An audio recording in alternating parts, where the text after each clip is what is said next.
সব সেম। আজকে আমাদের মুঙ্গিয়াগামী থানাধীন 41 মাইল যে নাকা পয়েন্ট আছে, সেই নাকা পয়েন্টে আমাদের মুঙ্গিয়াগামী থানার অফিসার বিশু কুমার দেববর্মা উনি নাকা চেকিংয়ে অ্যাসাইন্ড ছিলেন। তো নাকা চেকিং করার সময় আমবাসার দিক থেকে একটা আপনার বুলেরো গাড়ি, যেটার নম্বর হচ্ছে TR01800656, টুয়ার্ডস আগরতলার ডাইরেকশনে গাড়িটা যখন আসে তখন নাকাতে অ্যাজ ইউজুয়াল গাড়িটাকে দেখে থামানো হয়।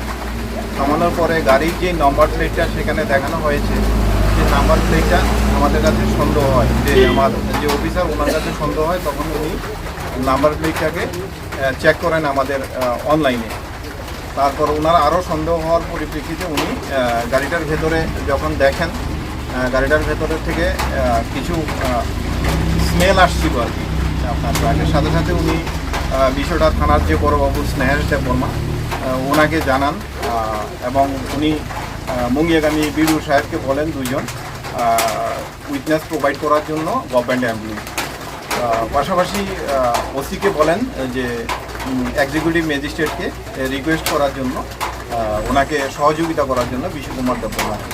তো তখন বড়বাবু এক্সিকিউটিভ ম্যাজিস্ট্রেট এই জন্য এসডিএম সাহেবকে রিকুইজিশন দেন।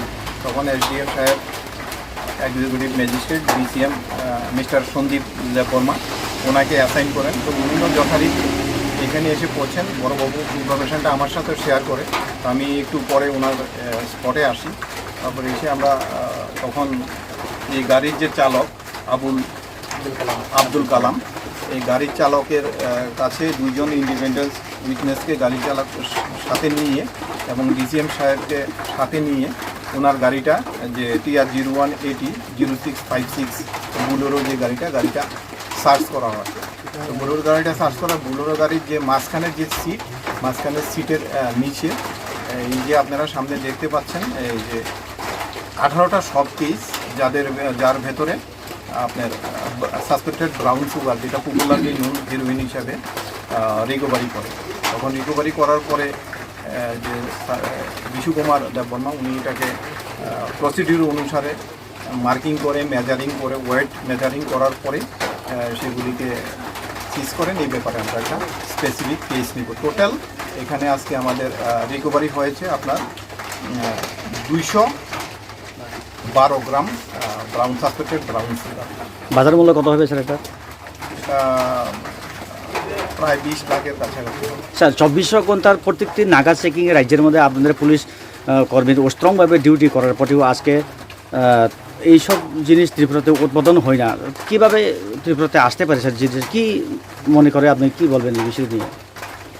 না দেখুন, আপনি যেটা বলছেন সেটার ব্যাপারে আমরা সবাই প্রতিনিয়ত প্রত্যেকটা নাগাতে, রাজ্যের যেখানেই আমাদের নাগাগুলি ইনস্টল আছে প্রত্যেকটা নাগাতেই আমাদের continue round the clock checking হচ্ছে, এবং তার পরিপ্রেক্ষিতে বিভিন্ন জায়গায় আপনারা দেখতে পাচ্ছেন আমাদের রিকভারি হচ্ছে। বিষয়টা হচ্ছে আমাদের কাছে একটা আজকের দিনে এই যে মারণ যে ড্রাগ, এটা আমাদের কাছে একটা চ্যালেঞ্জিং। সেটাতে আমাদের সর্বত্র প্রচেষ্টা চলছে যে এই জিনিসটাকে বন্ধ করার জন্য। পাশাপাশি আমরা নাগরিকদেরও সহযোগিতা কামনা করি, যাতে সবাই ইনফরমেশন আরও বেশি দিলে আমাদের সেটা হবে। Thank you sir.